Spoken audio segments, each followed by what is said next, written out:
nem jöttök ki a... Nem. Illetve nem tudom, hát egyébként nem vagyok egy ilyen ellenkezős ember, csak nem sokat számít így a stílus, meg a maga befektetett input szempontjából. Sajnos nem hallottam, hogy vizsgálásán nagyon csúfos. Ja. Bepsziócsel aztán nem te hogy van. Húzós. Bízom benne, én is. Én most csinálom. Vele vagy? Én most.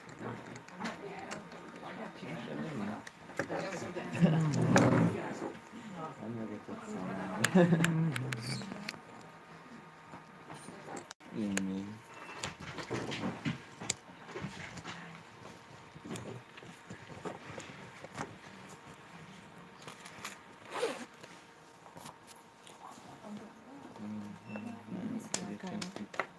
Ez az egyik, amit nagyon kíváncsi vagyok. Let's see.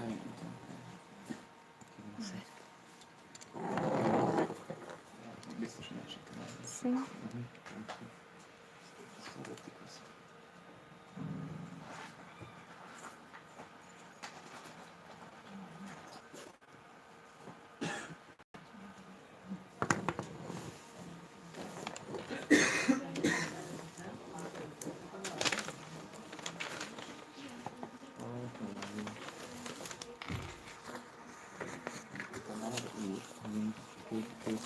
Hát ugye úgy nem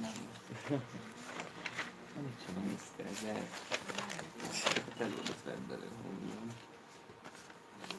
Visszatekint rá. Ilyen.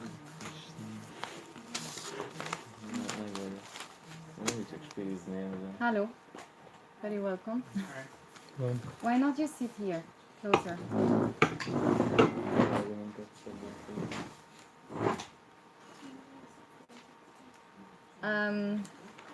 Today we are going to have an overview of the course. So because we have been introducing many topics, so you probably have not been talking before about. So let's try to make sure that you are understanding what are we talking about during the course. Attila, can you close the door, please?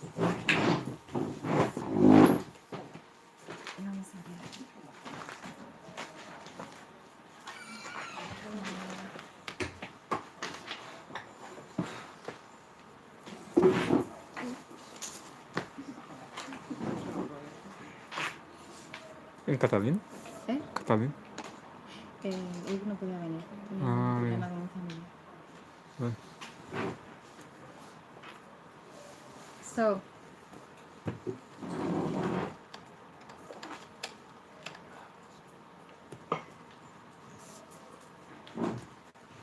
So let's start. We are talking about what is the mindfulness benefit or practices, how that can benefit the affective psychology.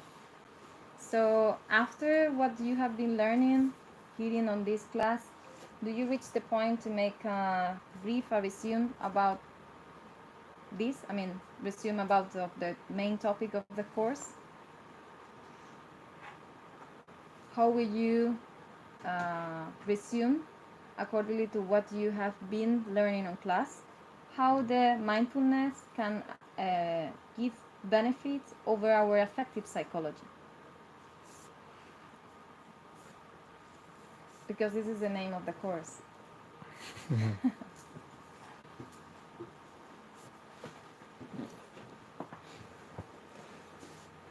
Does this reduce the amount of I- time?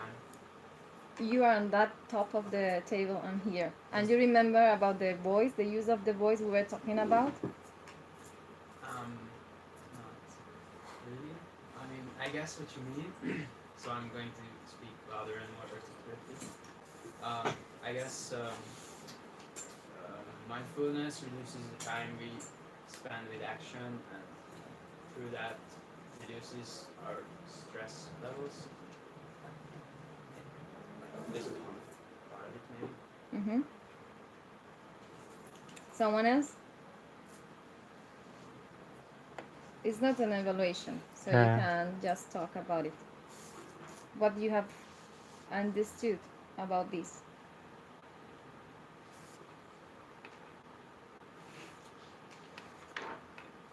Yes, perhaps it's difficult to explain it because I thought in the classes that we have very different approach all these kind of things. So the Western mind more or less is around that the brain produces consciousness, and that's why this material is the first one.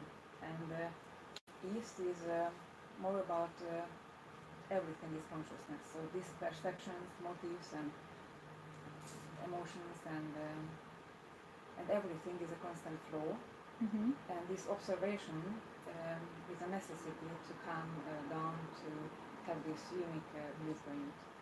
And if I understand good, this observation, we can begin focusing on breath.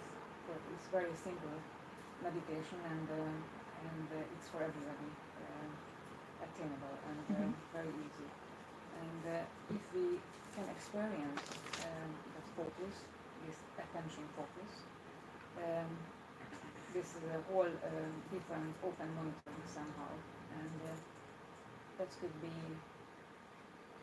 have an effect our blood pressure or our everything, perhaps muscle pain or headaches or migraine. So if I understand good, the migraine, for example, the headache is all about this constant flow, and that we are focusing on the flow, on perceptions, on emotions, and every time we are chained to that motive. Or, and, that's why the daily practicing on a daily basis can enhance our quality of life.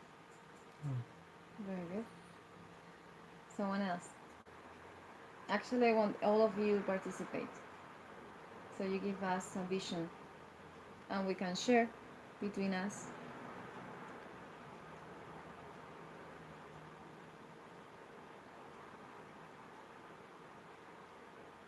Who's the first?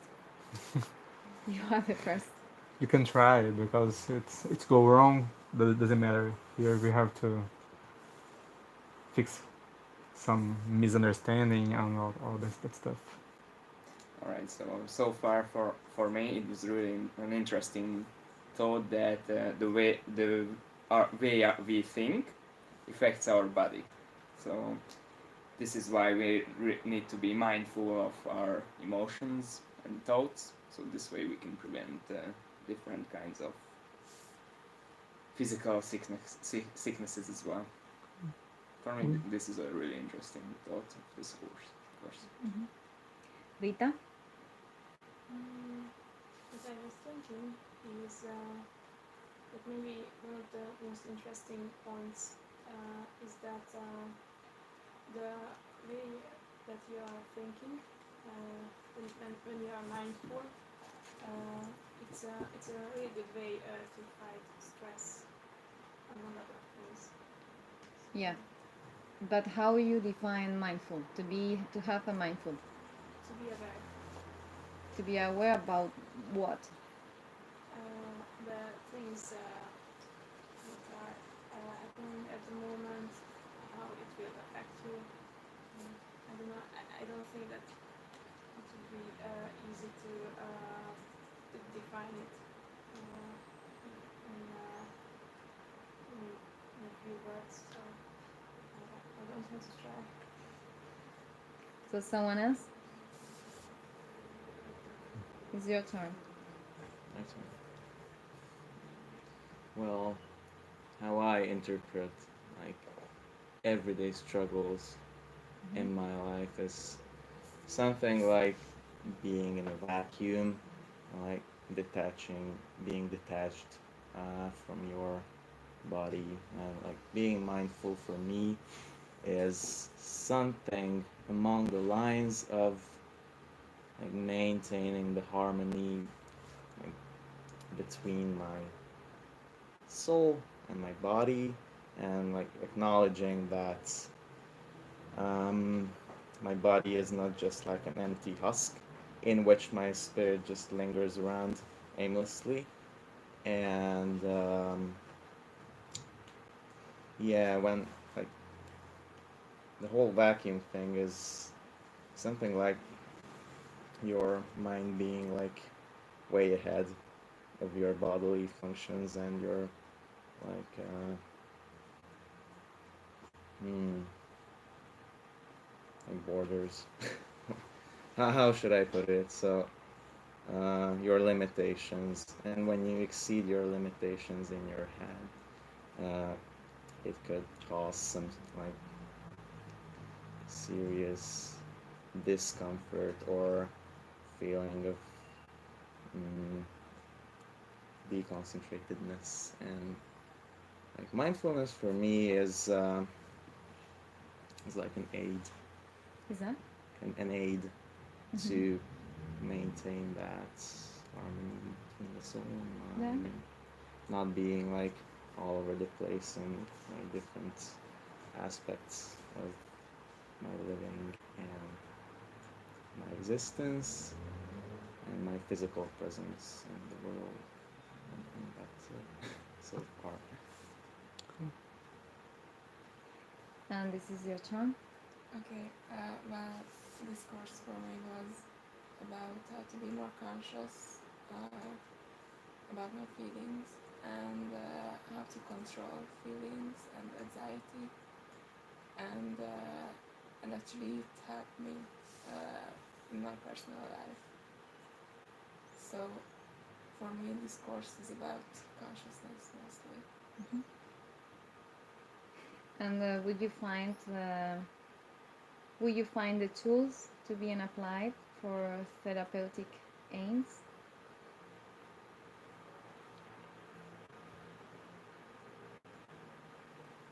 For all of you, I'm asking. Do you feel the tools on that? Yeah. I usually do this mantra for a couple of years ago. I began the transcendental meditation. This is very simple mantra repetition, and this activates most your breath. That was new for me too, and it's a very good need to have this one-point meditation, more passive focus than forced. So it is a good method. This dance was so perhaps more practice is needed to understand how it is all together what you do, perhaps. But yeah. But this mantra meditation isn't so focused on breathing, so it's about It's another technique, but it's working out. When we said to focus on the breath, is because in the yoga teachings, it said that first you have to develop concentration, and then from concentration you can go to dhyana, meditation, and then dhyana brings you to samadhi, enlightened. So if there is no concentration first, there is no way to reach dhyana, to reach meditation. So when you are repeating continuously a mantra, that is what you are doing. You are concentrating your attention on that what you are doing. And actually a mantra implies a way of using your breath when you pronounce it. And I know Transcendental Meditation, we have a very good relation with this tradition, and it's mainly based on the repetition of simple mantras, just sound, one sound. So this is pureless breathing. So if you look at it like this way, it's just inhaling and exhale, generating a one specific type of vibration. But for this, you need the concentration of your mind. So actually, for doing meditation, this is one type of focusing on breath, but you can do meditation by focusing the attention, I don't know, in something externally. You will see there are many options to do with images outside, like some devis of Hindu tradition, Buddhist tradition, this kind from where meditation comes from. But you can also develop just dropping one point in front of you, and then develop concentration toward that point, and then meditation happens, occurs. This is what the classical texts of yoga tradition explains, if you keep the concentration for long, because normally concentration comes and goes, reduce intensity. But if you are able to control your mind, that this is actually the problem, that the mind is by nature is jumping from one side to another side, you're able to bring it back and keep this concentration for a big while on that point of focus of concentration, then meditation just happens. So yeah, obviously it's beneficial. All the techniques which are developed with the intention to help us to enhance our concentration, our capacity of awareness of this moment, obviously is beneficial. Mhm. And I like a lot that the simplicity, that perhaps the consultation could we begin with very simple questions about the food, sleeping, and relaxation or toxicants. So Yeah. Because the technical of mindfulness is good in that way, because see the human being like a whole being.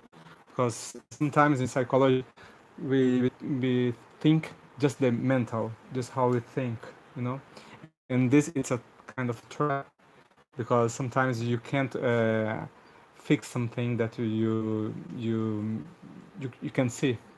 And when you think about practical things, conscious things, like the body, like the alimentation, breath, and all exercises, and the mind, and the meditation, you go, you go in many sides of the being. You know, you don't stay in just in the mind, because the mind can trick you. You know, and that's it's a thing. And the other point, it's about the conscience, not the unconscious, and that's it. It's good too, because make it easier. There's tools how to be, and just apply. You don't get a hiffen, a witness about your life. You can do it now, and that's it. I mean, it's a Okay. good one. So we're going to make an overview about what Mr. Javier has been explaining in the class from the beginning. So let's see if you remember, because the general idea is mostly clear. So let's go about some point that should be interesting to know in order to organize ideas inside of us.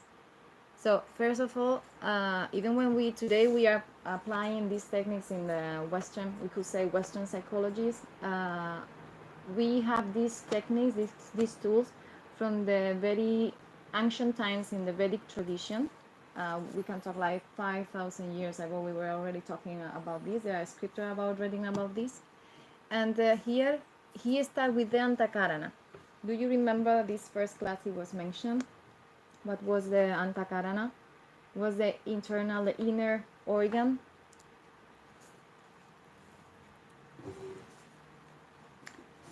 It's when we mention Antakarana, we said we are given a complete name about all the parts about our mind. Okay, so it's like the aspect of mind which are working in different functions. Like for example, he mentioned about manas. He said is the conscious mind, is the lower rational part of the mind.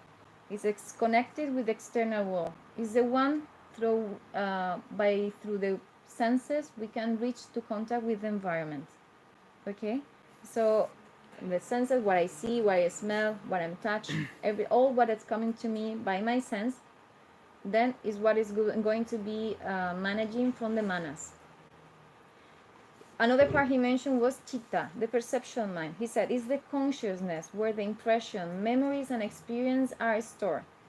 You see, there is one thing which is the sense, and there is another thing which is the impulse that the sense creates inside of us. This is what we call like impressions. In somehow, somewhere, these impressions are stored, like in a hard drive. You see, I think you already know very well because you are a psychologist or you are in the path to be.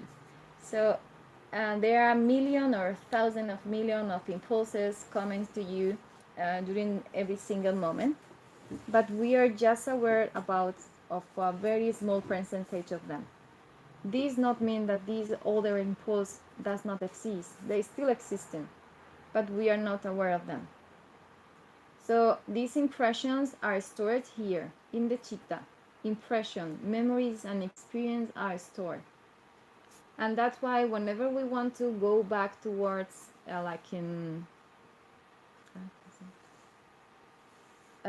some techniques they use to go back and then remember the past situation and then remember more details that those we were aware about them, like I think Kata is very expert on that. Hypnosis, for example. Yeah. So this is where we should go to recruit, to find this start, this impression and these memories which are not aware in our mind. We have not been aware of them, but they still been there because they have been given to us impulses. They exist, and our cells, they experience this, but we were not aware of them. Buddhi, the intelligent mind, is the one who makes decision. Is a part of my rational mind, which is about having this information about the senses, about what I have, about how I perceive the world. Then I make a decision. So for this, for example, and for all, obviously, it is very important what we were mentioning in the past class, the attitude we have in front of life. So then it's like how I'm going to interpret the impulses, how I'm going to interpret, to read my environment, is the way how I'm going to give an answer. So if I have not a clear idea about what I'm perceiving, if I'm not perceiving reality as it is, so I'm going to give a proper answer for that. Then ahamkara is a detachment or identification of the ego, also knowing like I amness. Is the idea that you last class again we were mentioned about what are my ideas, what is my culture of being. If I identify myself with the doctor, then if I stop to being the doctor, we are not be nothing then.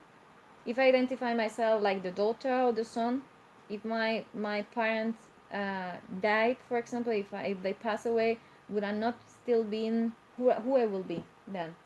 So the idea is who I am in the sense of not being attached to anything which is not constant, not permanent.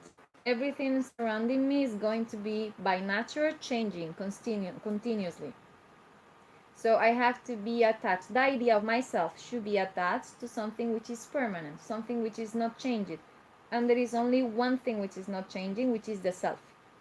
Myself, not myself together, myself, the self inside of me. I have to be aware about this and then have a stable basis of who I want to be. Do I make clear? Because sometimes Rita look at me like, what she's talking about. So, and he make a classification that we can refer in two levels about this mind. We can say that there is a higher mind, higher mind would be the buddhi, which is the intellect we already mentioned, and the middle mind or mental mind and perceptual body, which are manas and chitta. And then the lowest one, which is the ahamkara. We said the lowest one because we are referring to the ego. So we said that is the one who has less capacity or who is less ready or who is more confused. Because if we have not clear our ideals, so it's going to be the part of our mind that can make us confused. And you can stay more critical about what's happened. If you make clear that yourself is the only permanent thing, you focus on that. You don't need to focus on other things. So you grow in conscience about what's happened now. So, Can I have a question? Why is the ego lower than the conscious and the perceptual mind? Because we talk about the ego, as I said, like the one who is identify himself with what he's doing. the idea of what I'm doing. If you identify yourself with I am the doctor because I work as a doctor, you see my point? Yeah, I can see that, but why is that lower than perceptual or just a conscious mind that doesn't really do It's anything? a way It's to just classify it in the sense from the point of view of Manovigyana, the Vedic psychologist, where is involved the mindfulness techniques. okay. What's the The point is that we consider that the ego, on that science, we consider that the ego is identifying with things which are not permanent, what are going to be changed. So this is not going to give you a stable base to build up your personality, to build up a stable mind. If your mind are supported over changeable pillars, every time with something one pillar disappear, you will feel like unstable. yeah. You cannot support yourself like in the idea that I am the sun. Okay, and how can a conscious mind and perceptual mind give a more stable basis? He said that in the sense that middle mind and what I'm talking about perceptual and chitta. Well, let's talk about chitta and manas. He said that I think he is classifying, giving this classification in the sense that how I can reach to have a more stable mind. So if I can manage myself from the having a good perception of my surrounding and having a good way of thinking about it, then it's going to be easier for me to have a balanced state of mind. But if I support myself in my ego about I'm stable because I am the son, and then I want to be the good son. So I have to respond and feel the expectation of my mother, but not my expectations. So if you base yourself, your ideal of being, again, we're talking about the culture of being in the ideal that others are giving to us, whenever these pillars disappear, what are they going to be your supports? So that's why it's all the time referring to that. The culture of being is like the base for that. It's about what causes less suffering too. If you get attached to the ego, you will cause you more suffering, because about this what I'm talking about, the permanent things. If you're a witness of your desires, for example, that's the ego thing. The ego classification is that our desires, we are witness about this. Every time you're gonna get or not get something and suffering about this, you know, you lose something that you want so much and you suffer. You get something that you want so much, then you suffer because you have a fear to lose. No, that's that our ego does. But if we focus in ourselves, for example, what we are, these desires changes because the desires comes to you, you know, focus in you.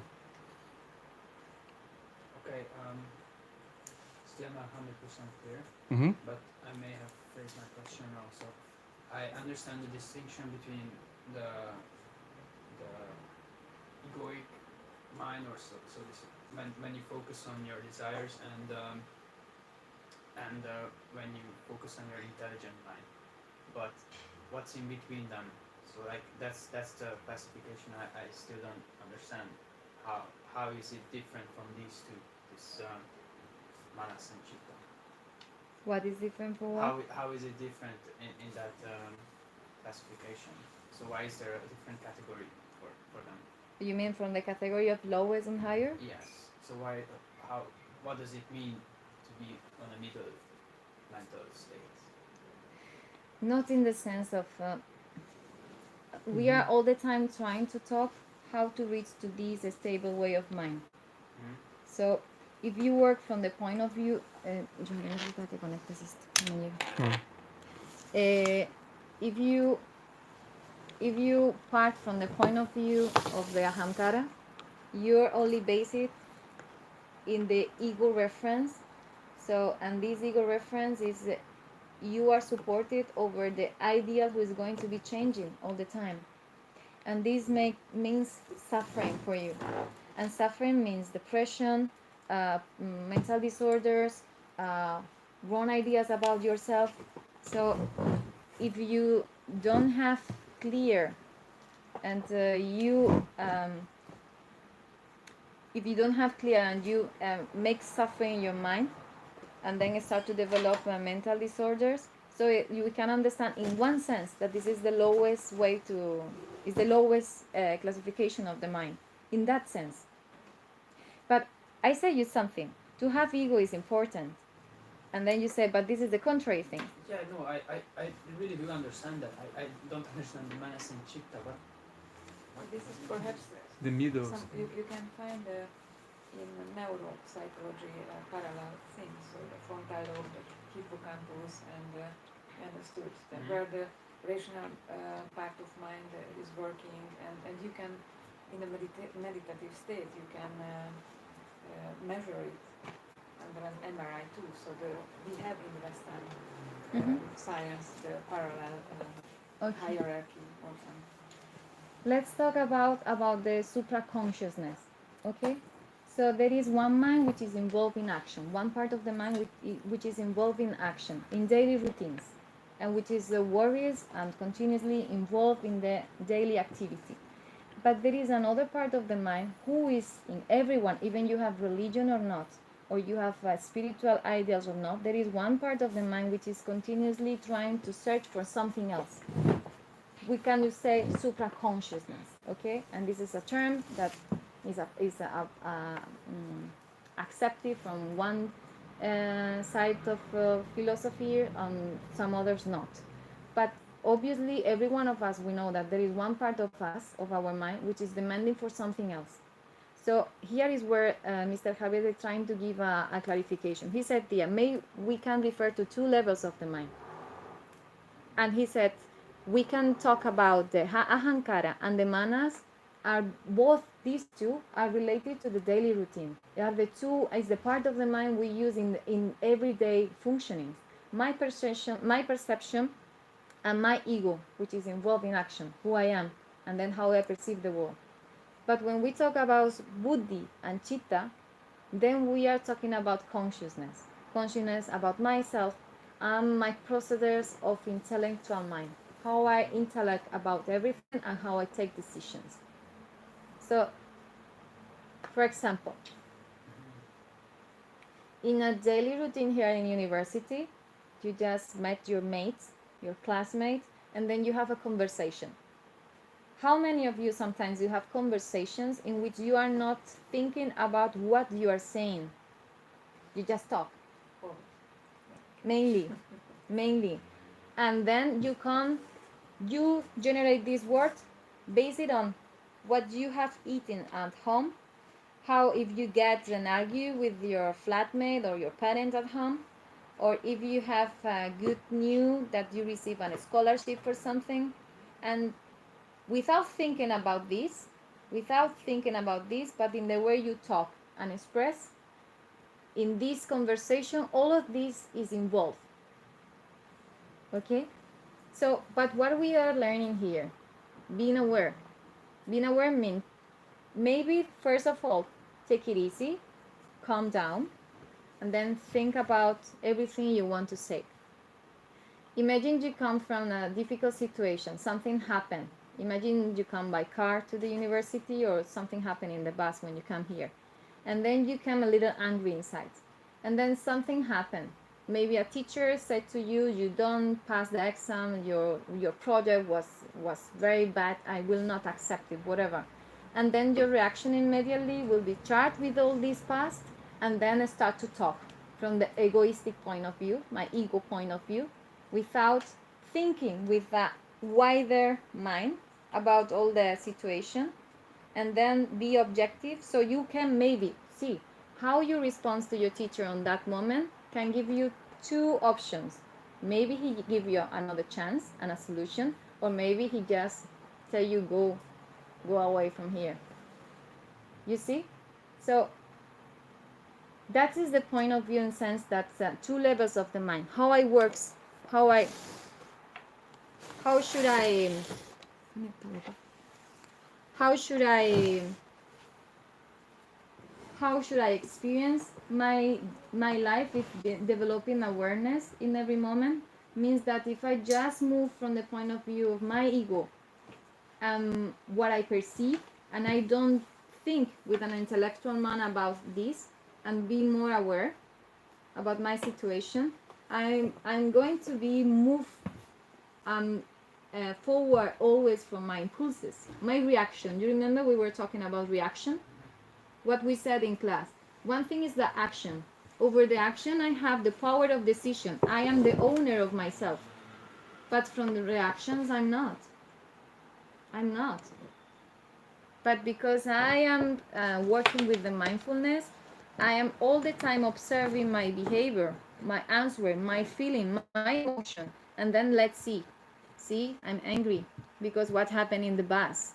For this, you need the chitta and you need the buddhi to think about that.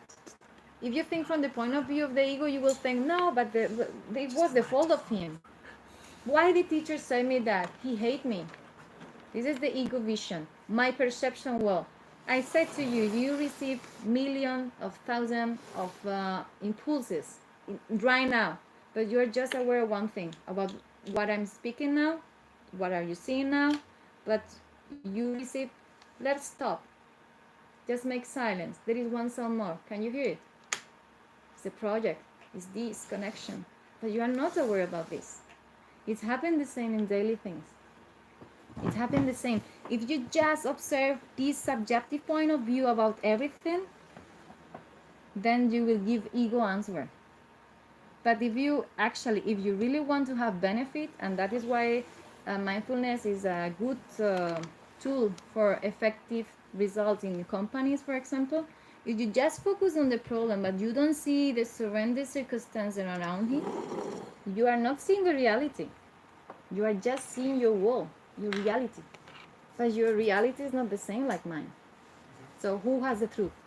Where is the truth? It's difficult. So that's the sense why he makes this classification. There is a conscious mind and there is a supraconscious mind.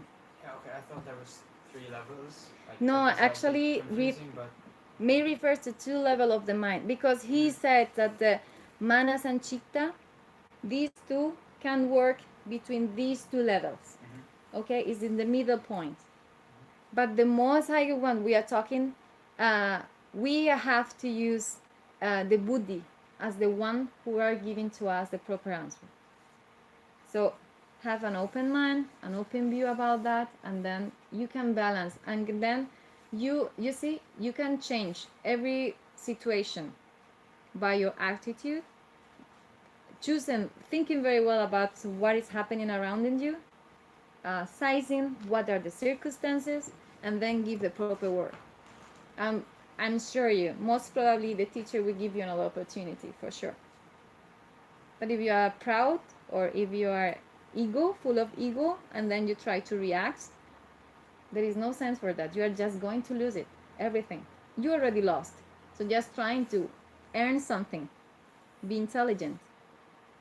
Use intelligent your mind. Okay, so this is why he makes this classification. So, and then he started to open us the study about the psychology from the point of view of mano vijnana.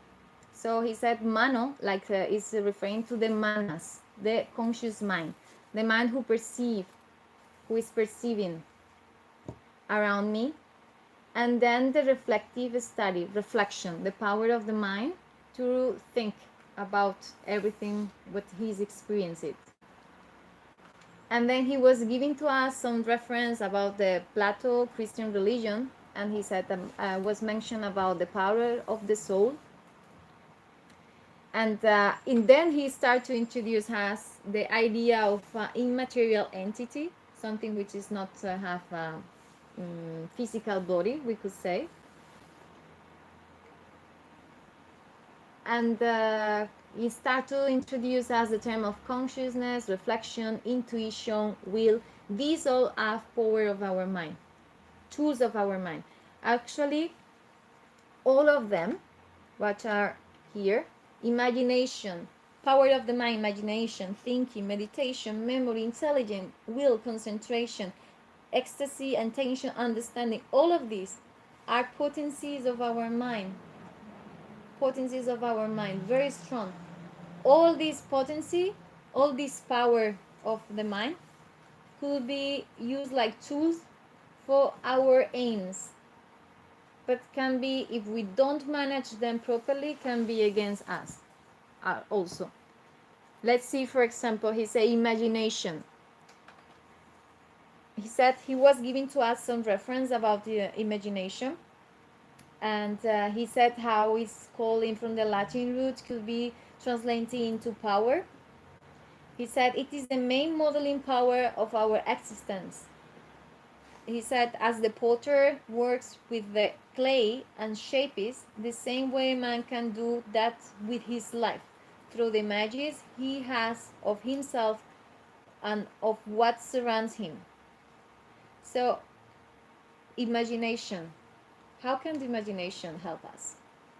And how can the imagination destroy us?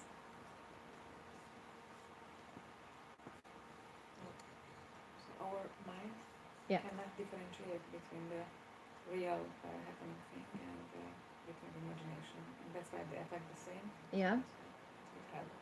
So, And how can it help me? yeah, I can re-experience something traumatic in my childhood, for example, and yeah, this is a hypnotic technique too, and that's the way how I can change the memories of the same event. So I imagination actually is stored like one skill. When you contract someone for a company, for example, you need imagination. You have to be creative, like in the sense to give solving for problem, giving solutions.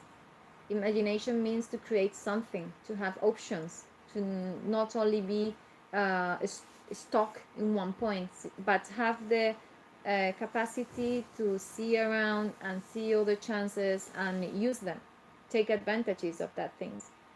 But of course, imagination could be turned, if it's out of control, out of our domain, could be turned into a very negative point of us. Could be fantasy, could be even so much developed that till the point of one of the stronger mental disorder we can find, like psychotic problems that were really, really nothing same to the reality. And so all of these are just potencies that we have in the mind, but then they can be developed in one sense or another sense. So that's why when we talk about mindfulness and we say, okay, to be aware about the present moment, here and now, and everything, yeah, it's very simple if we say like that. But actually, it's, if we are really aware about our situation, we become very realistic. And when we are realistic, we can measure about what are our weak points and our strength points. So then we know whenever we choose something, then we know if we are ready for achieve it and not before. So to invest our time to be more aware in every moment, it means to be more realistic and then become more objective and then have the proper choosing.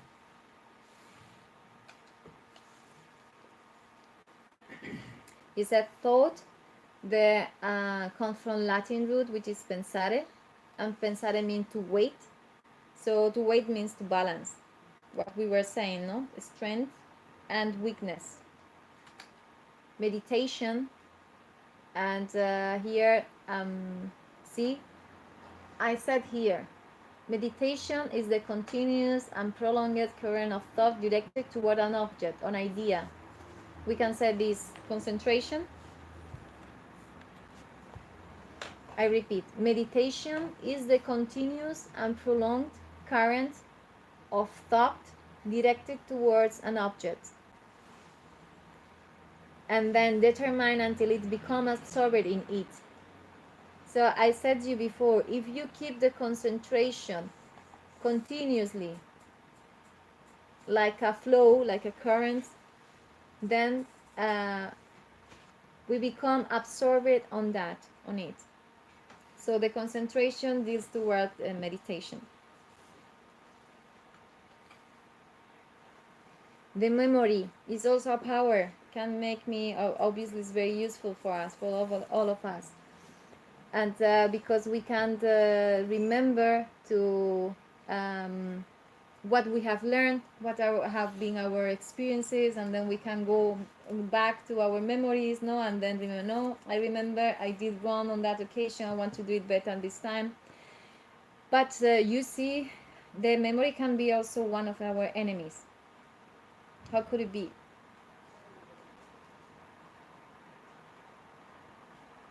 See, you can talk about from the point of view of Western psychology. How could it be the memory an enemy for us? We forget something. Huh? We forget something. Well, It's not. imagine you don't forget it. If you you use it, you have the memory of something. How could it be bad for you? If the memory itself is bad. Excuse me? If the memory itself is bad. Yeah. Yeah. And then what happened? Depends. Huh? It depends Give me on an example. how the person processes it. Like, it can be sort of numbing if you keep that around in your head. Trauma. Trauma, yes, exactly, trauma. So that's an example. Or you can just like reflecting on yourself or on your flaws could be good if you have the willpower to like deal with that sort of stuff and be critical about yourself. But yeah, This sounds very this good. could yeah this could go a lot of ways, honestly, but this is like an optimal option.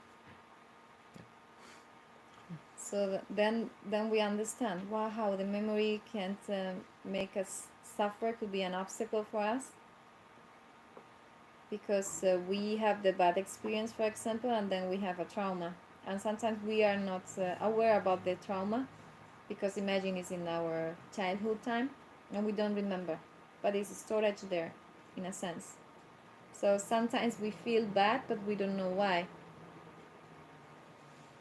But other times, if for example you have an accident with the car and then you don't want to get into a car anywhere, or you feel anxious when you go inside of a car, or you have been refused in a presentation of a project in class or in a company, and then you are scared. This is a kind of trauma. You are scared of fail again, so you don't want to presentate another project again. You don't want to face again the same situation. So you are creating your own obstacles. Or take your time to thinking, you know. That's it. So this, we are trying to explain how we can create our own obstacles. The main reason of suffering is ourself, our mind. So suffering can come from any reason, and this is classified in three. Mainly it could be by environment, external situations. It could be, tsunami, earthquake. Many things can happen. It can be because others make us suffer. Someone talk us in a rude way. You feel like someone has not treated you properly. But the main source of suffering is my mind. how I experience, again, how I experience the life, and how I assume and how I answer to that all the time. So we keep being in the same point. To give a culture of being, to teach people, to educate in a point of view of have higher ideals of being, can help them to solve, to not create, for example, more obstacle. As we were mentioned right now, I get a trauma, I don't want to, I fail this exam, so I will not pass, I will not try to do it again. And then your career is over because of an exam. So this is about the memory. And then the intelligence. Here there are very nice explanations about the Latin root and how this Sanskrit is talking about this. And the intelligence obviously is a great point of the mind, but at the same time, sometimes it could be an obstacle when it's out of control, we could say. And so all the point that is concentration, and then all the potencies of the mind are included here.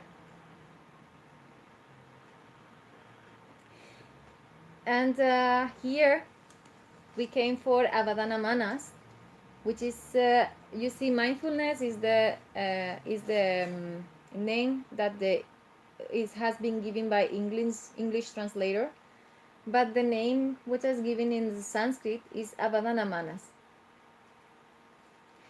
Mr. Javier had explained to us how Manava means the man is the one, the being who has the able to make manas, who has manas, the capacity to reflect. And then when we said about Avadana, we are talking about referring to full attention, focus, intention, caution, attention. So it's just to, you see, today we are calling it in that sense, and it is very popular. But this is a topic which has been mentioning before in the scripture for a very long time ago. So if we hear and we read about the mindfulness, we will find how it's mainly located into the Buddhist tradition. But actually, it refers the Buddhism is more all. And in the scriptures about these potencies of having an aware mind on the present moment is called in that name, Avadana Manas.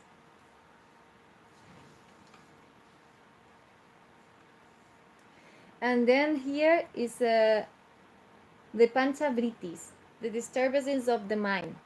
So if we were having a classification about what are the suffering, we are here now clear about that I am the main reason, I am the main source of my suffering.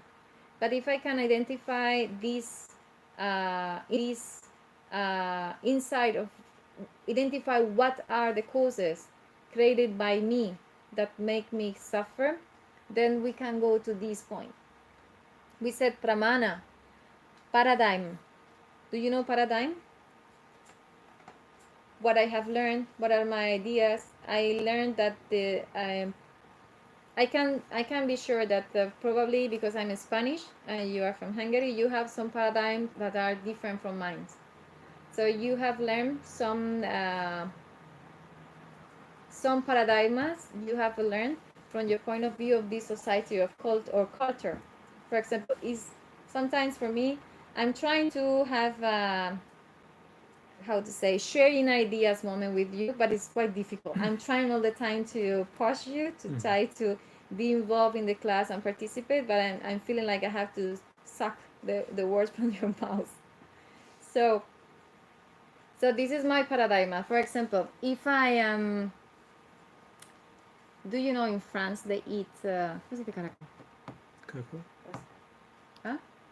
Snails. Escargot? Yeah. Snails. Yeah. For example, do you ever eat it? Or do you ever think to eat that? But in France, they love it. They love it. They think this is a very, very exquisite dishes to take. So Imagine you are in a table in France and then they invite you to eat and then they bring you a very nice spicy snakes Snails. dish of hot snails with a lot of spices. And then you start to suffer. Like how what is that? How should I eat that? What is this? So this is an example just for one paradigm. It's difficult for us to focus to face that these kind of things. Viparyaya, self-deception, bad sense-emotional management, obfuscation. Viparyaya means sometimes we learn something in a wrong way, and then we take it this like a truth, and then based on that, we balance, we evaluate everything. For example,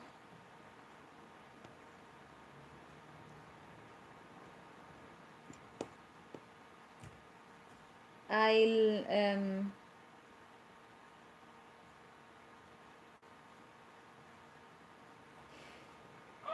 if you learn Swami Tila, for example, used to say this better you it's worse if you learn something wrongly than if you don't learn anything, because when you learn something from wrongly and then you use that like a paradigm of you, then you are based on that to do the next things.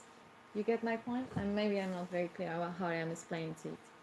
So paradigm is what I learned, and viparaya is referring to what I have learned in a wrong way, and then from that I start to have my options, and then this makes me suffer because I don't understand it's supposed to be like that, and people around know this is wrong, this is you have done properly. And then the next vikalpa, the wrong thought, the false criterion.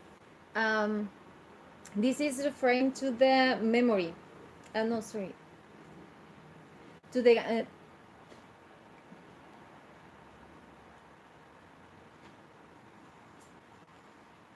oh my god, no, because it's the false criterion. It's a subculture of being. Whenever you have your ideal linked, as we were mentioning, in ideas which are not stable, and then we use that to go forward.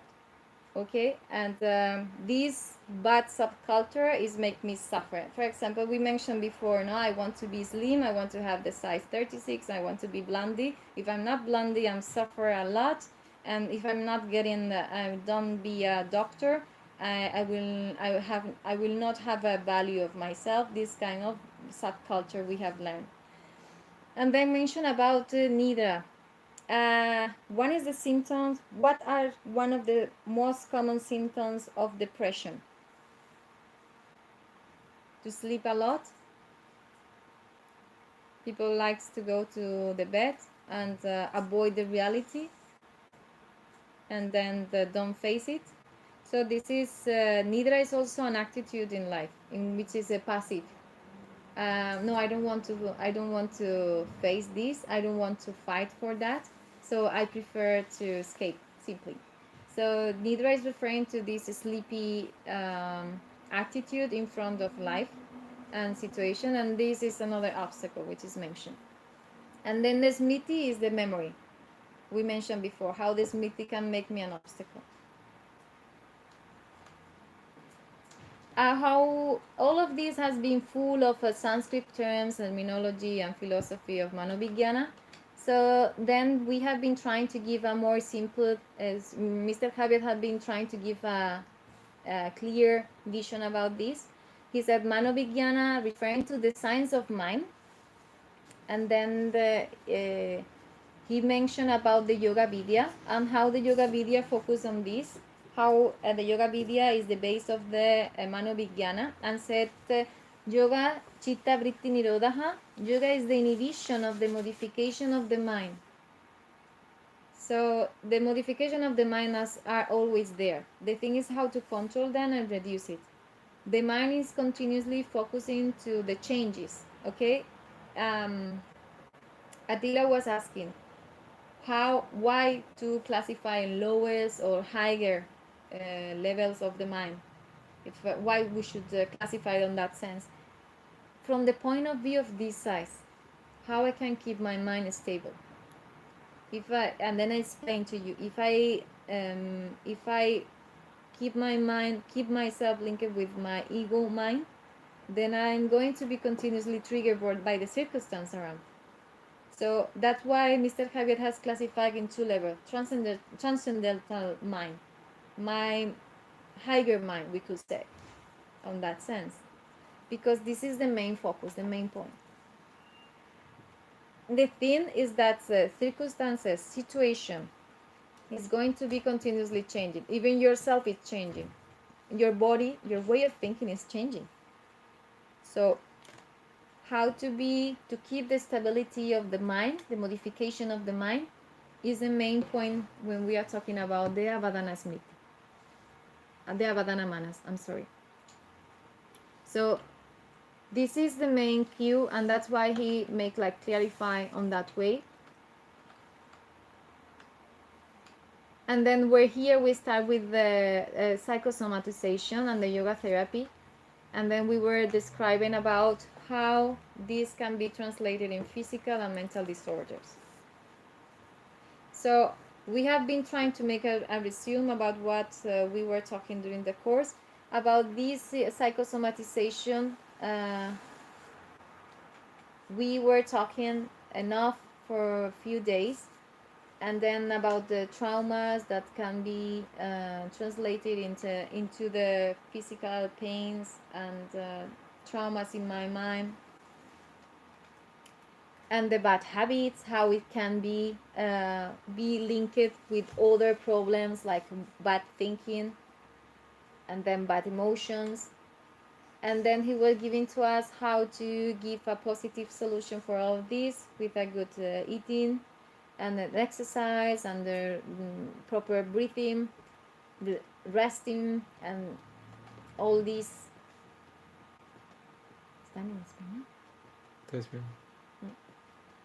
Headache, muscles pain, neck pain, hip pain, and we were talking about all of these. So if we want to make a resume about what is mindfulness, mindfulness is to be aware, to be attentive, to be here and now, to know how to be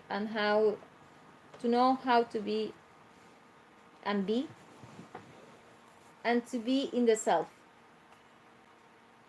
And this is from the point of view of positiveness. To give a yes to the mind means to don't close your door to yourself. I can't do this. I can't control my mind. I can't do it better. Always there is a yes. Always there is a yes, in the sense that I can positivize everything and then build up myself as I wish, accordingly to an idea.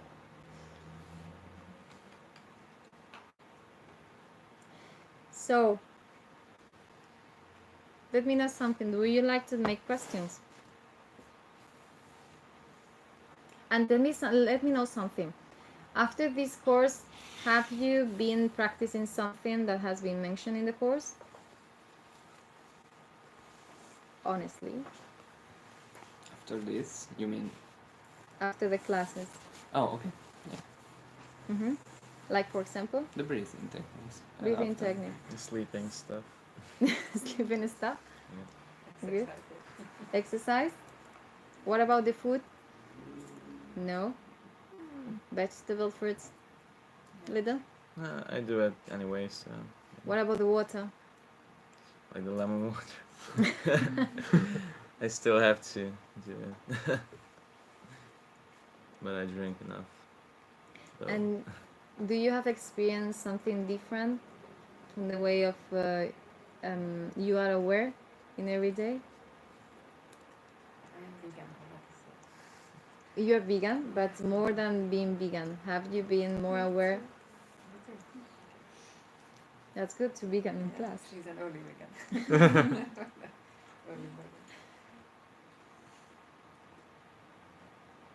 For example, do you have the experience to take your time to think better what are you going to say to someone? Yeah. Or, for example, how to take a proper decision about something? Like, I was a chronic overthinker before, and this just helps to ease it up a bit. You're a chronic what? Overthinker. Overthinker. Yeah. And I guess I'm learning as well and developing. So yeah. Good. So let's go into do an exercise of awareness. So please release everything and place both feet on the floor. Place your hands over your feet, over your legs. And now close your eyes.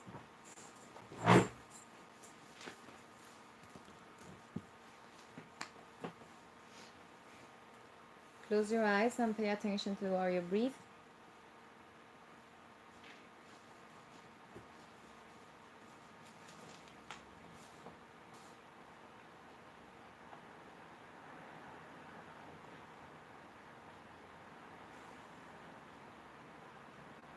Let's work about what you perceive right now.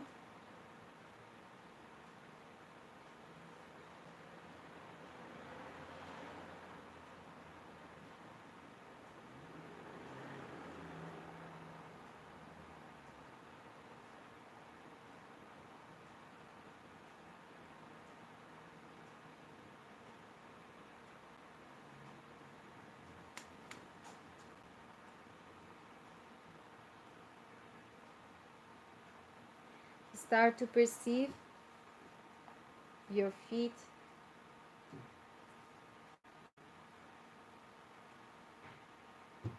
pay attention to the feeling of the plant of your feet, the sole of the feet on the floor.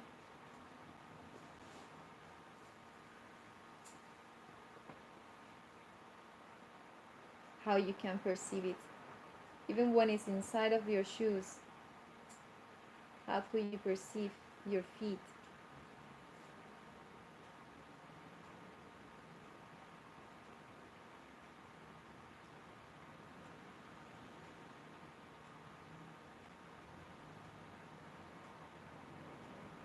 If they are tired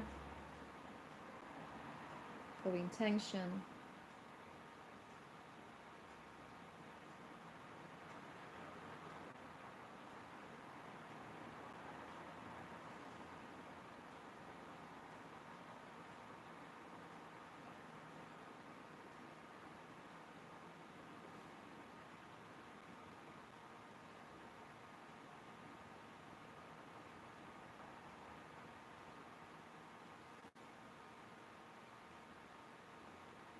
How you perceive the pressure of your feet over the floor.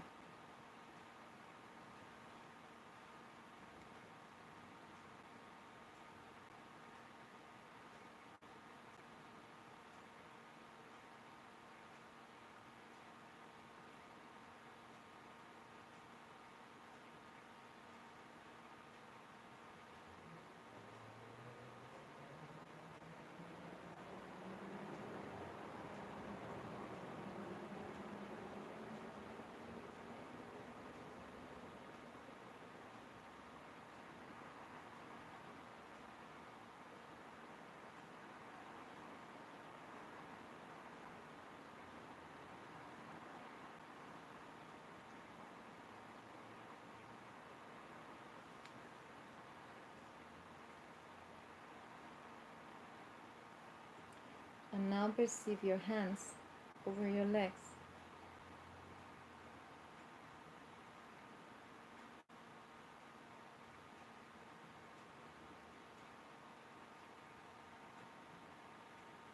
Try to perceive the every single cell of your hands.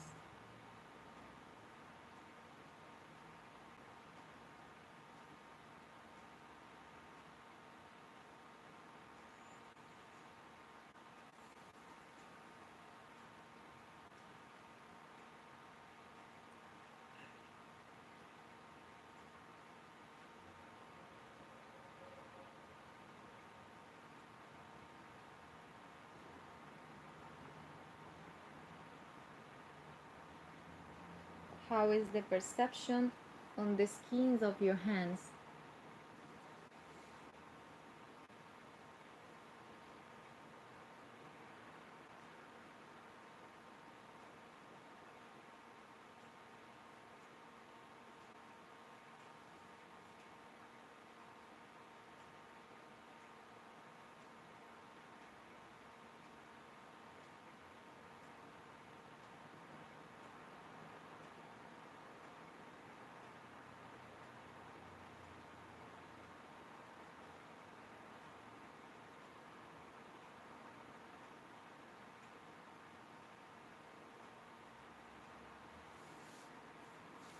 Try to perceive even the bones of your hands.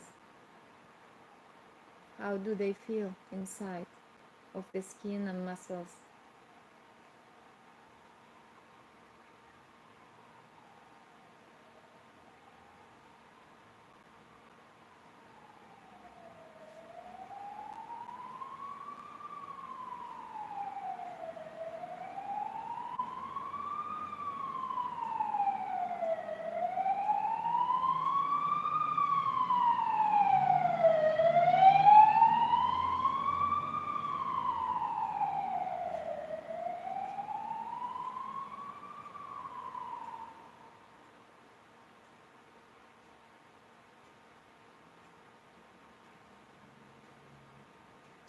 Imagine that the skin that involve your fingers on your hands were like a globes.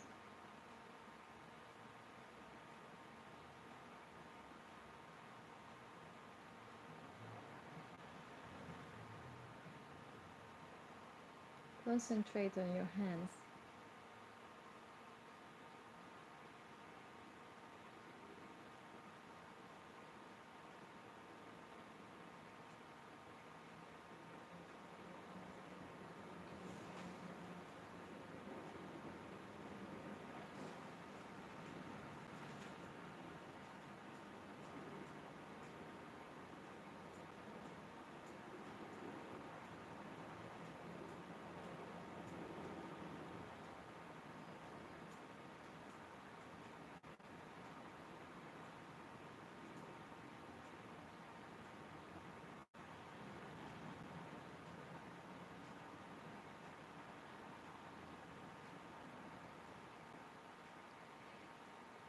And then go back to your feet. Go back to your feet and perceive the blood circulation there down.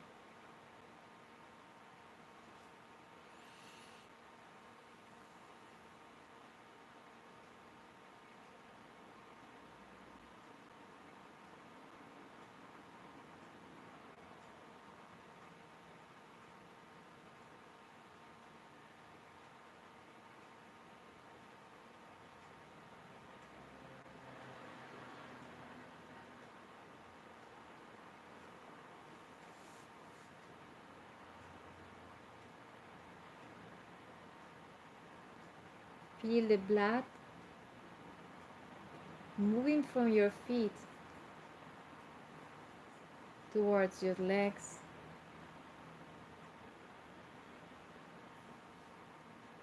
reaching your hips,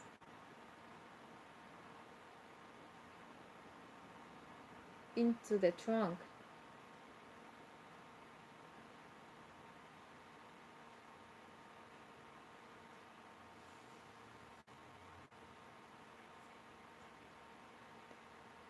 In the arms and in the hands, in the forms of feet.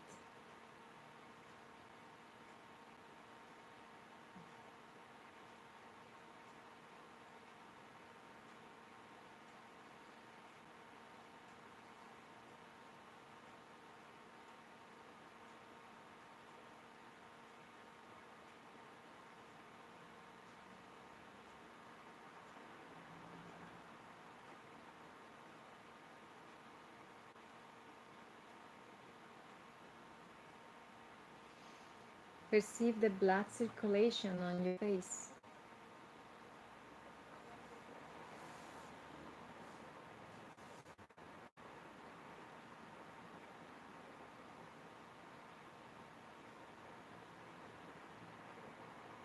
Feel the heat on your cheek.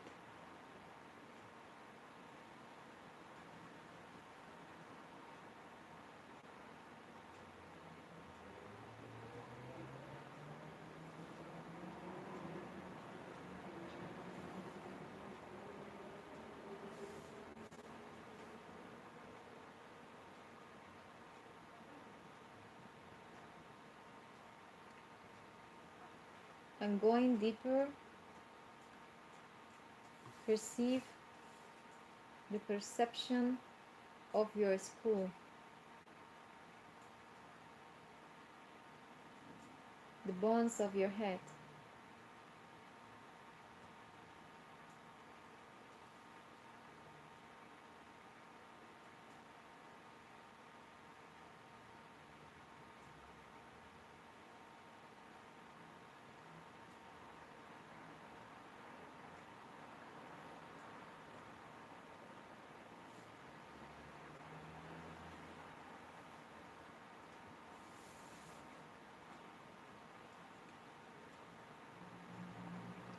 From the front head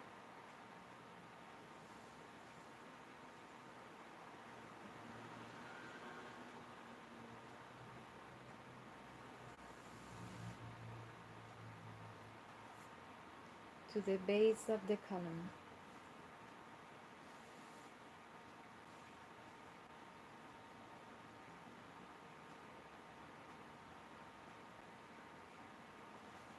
Let's go deeper.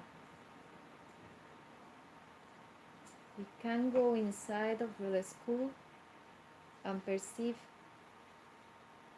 the light that comes from the brain.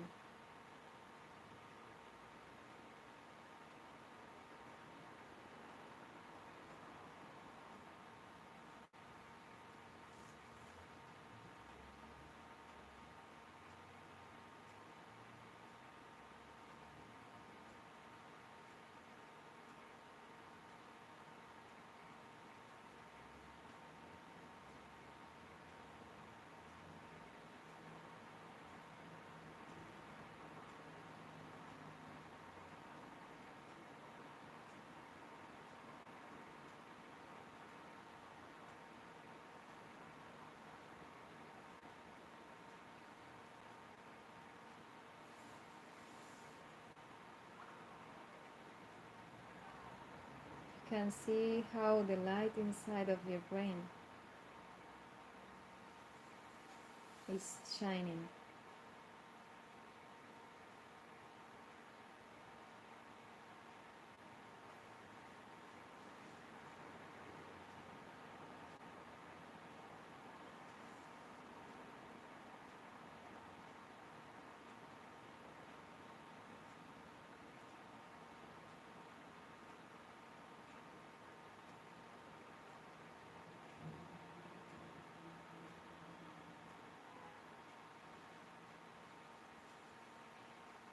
And go now to the column.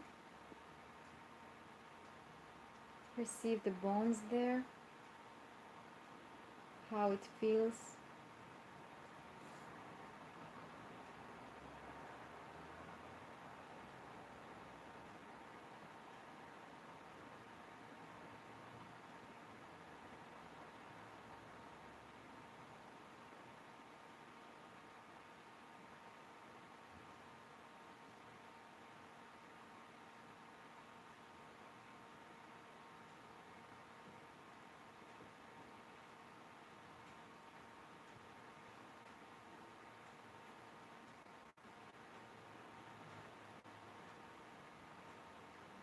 Go deeper and perceive again, like in the brain, how it feels the column. Perceive the light in form of energy from the base to the cervical region.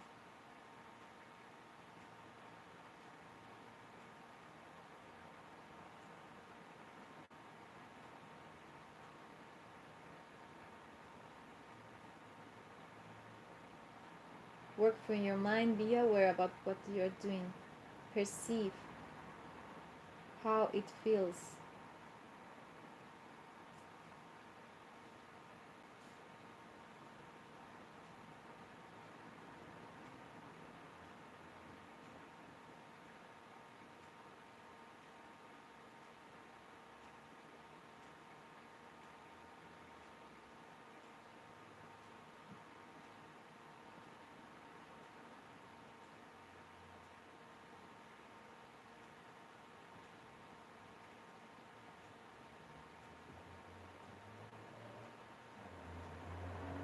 Paying attention to that.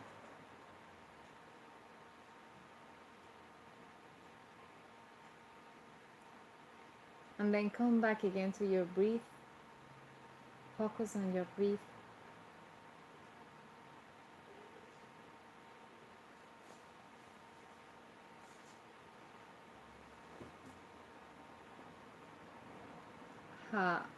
Open your eyes.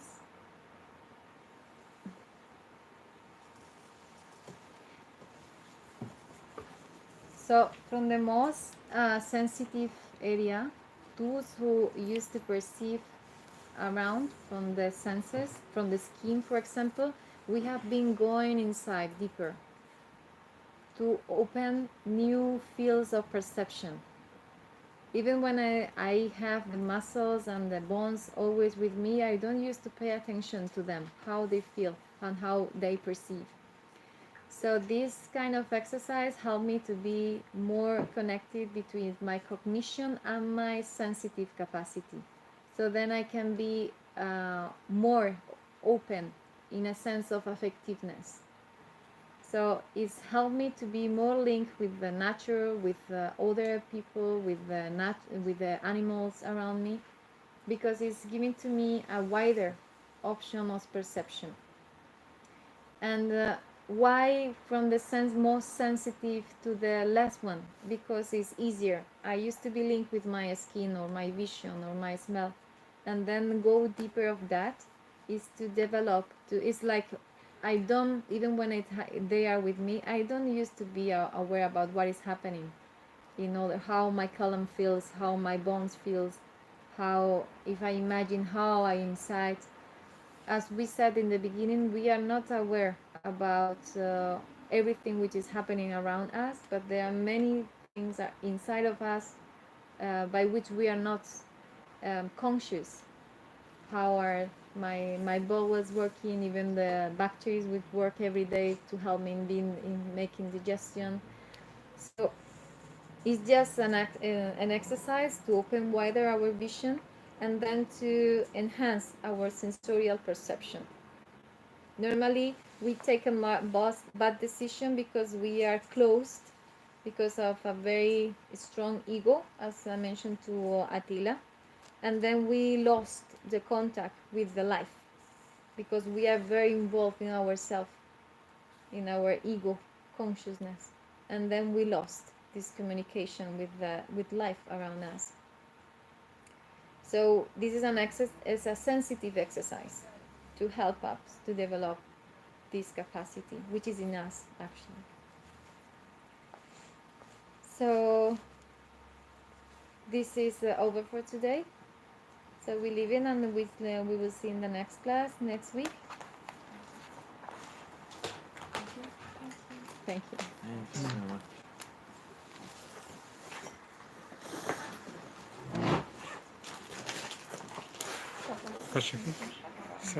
Finalizar, tiene que poner, ¿no? No.